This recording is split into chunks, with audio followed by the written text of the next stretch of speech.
Recibimos esta tarde, y gracias por acompañarnos, José Ignacio Martínez Cortés, coordinador del Laboratorio de Análisis de Comercio, de Economía y Negocios. Buena tarde, ¿cómo estás? ¿Qué tal? Gracias por estar con nosotros. Hablar de, José Ignacio, el balance de la inflación en los últimos sexenios. Pues no hay que meternos a los 80 o a los 70, porque entonces ahí sí se nos disparan seguramente las cifras, pero no sé, hablemos de los 4 últimos sexenios. ¿Cuál ha sido el comportamiento de la inflación? Sí, Adán, en los últimos 20 años, por ejemplo, donde tuvimos una inflación de 6%, 7%, fue en 2007, en junio de 2007. Esto fue un fenómeno del cual estamos hoy presentando. Por ejemplo, en junio de 2007, recordará el amatorio, que el kilo de tortilla va a estar en 2.25 pesos a raíz de que Texas dejó de exportar a México maíz amarillo, y esto provocó que incrementara inflación. Llegó a estar en ese mes en 8%. Es quizá el año o el mes donde tenemos una inflación similar a la que tuvimos en estos días. Ahora tenemos una inflación del orden de 0.5%. ¿Qué ha pasado, por ejemplo, cuando en los Estados Unidos se han presentado estas, pues cuando hay colapsos allá, bursátiles, la crisis de bienes raíces? ¿Esto ha provocado también inflación allá y acá? Así es. Por ejemplo, en 2009, también en la Unión Americana hubo una alza en los precios a raíz de la crisis de 2008. Y esto, duró meses a raíz de que se inyectó recursos a la economía de Estados Unidos. Algo que también ocurrió en México. Por ejemplo, Adán, en 2009, 2010, en México se inyectó a la industria, principalmente automotriz, 63,000 millones de dólares en apoyos, en subsidios, en incentivos. Y esto provocó entonces que en 2010 tuviéramos un crecimiento en el PIB de 5.3%, y esto, es cierto, incrementó el PIB, pero a golpe de incentivos, de subsidios. Y también algo que ocurrió en México, Adán, en 2010, es que hubo aumento de impuestos, aumentó el IVA de 15 a 16%, se crearon 2 nuevos impuestos y, por supuesto, así creció la economía. Ahora, cuando hay inflación, evidentemente se resiente más en los productos de primera necesidad. Es hoy el momento en el que estamos precisamente viviendo este tipo de situaciones: carne, leche, aguacate, limón. ¿Esto tiende a afectar más, me refiero, por tratarse de artículos de primera necesidad? Sin duda, afecta en 2 órdenes a las familias. Uno, encarece los productos de la canasta básica para cocinar, para alimentos. Por ejemplo, de un producto que no se dice mucho, que comestible, subió entre 5 y 7 pesos. Tenemos productos para la comida, la carne, el pollo, el cerdo, han incrementado entre 7 y 12 pesos. El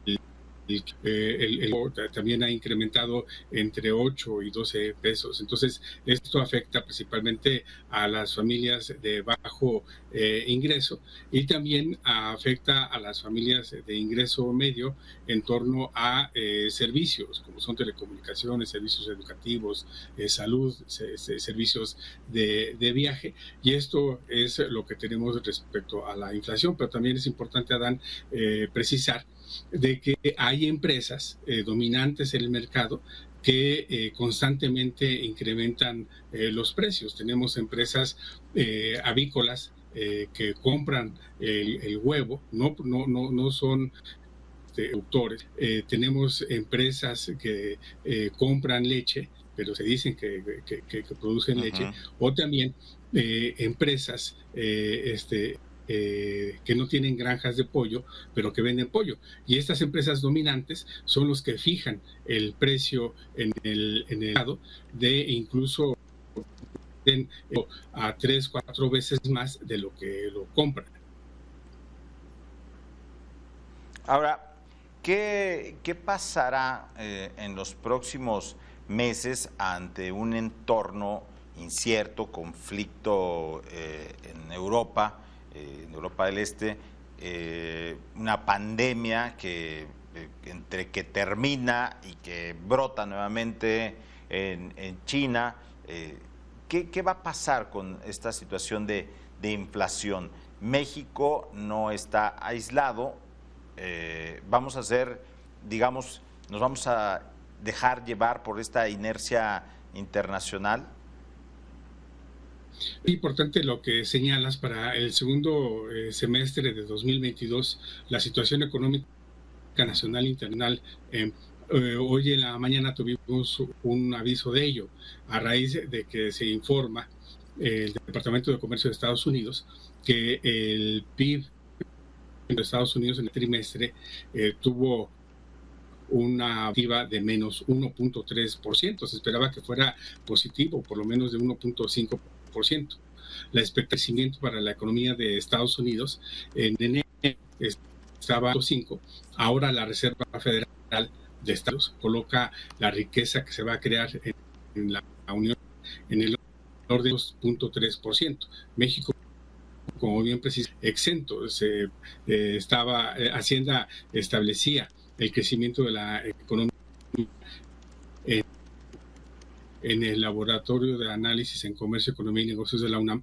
Ponemos la expectativa de crecimiento en 1%, es decir, se augura desaceleración que apunta a una recesión sincronizada a nivel global, y esto por supuesto va a provocar a su vez un incremento en la tasa de interés. La Reserva ya anuncia que estará incrementando en su próxima reunión en 75 puntos tasa de interés.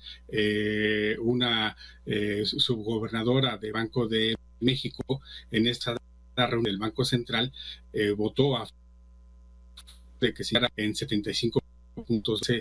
La tasa de subió a 50 puntos base. Tenemos ahora una tasa de interés de 7%, y esto que se encarezca aún más el dinero y no se dé bastante.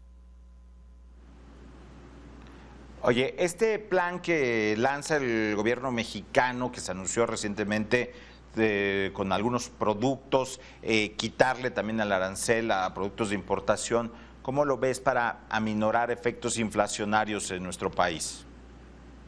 Este plan tendrá un efecto en un porcentaje, es decir, si ubicamos la inflación en un umbral de 6.5, tendremos una inflación de más o menos 1.5 o 5.5.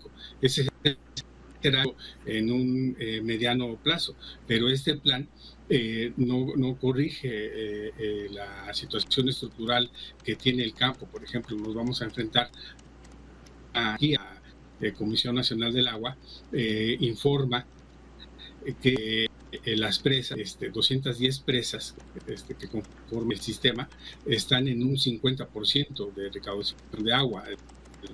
La recién pasada no fue benevolente.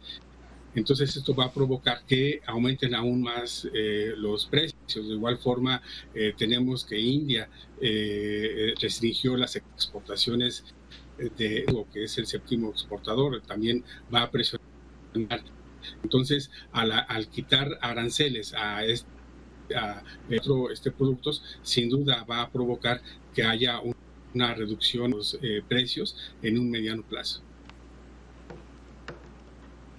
Pues, híjole, una situación complicada e interesante a la que no hay que perder de vista. José Ignacio Martínez Cortés, coordinador del Laboratorio de Análisis de Comercio y Economía de Negocios, te agradecemos mucho estos minutos con Mega Noticias MX.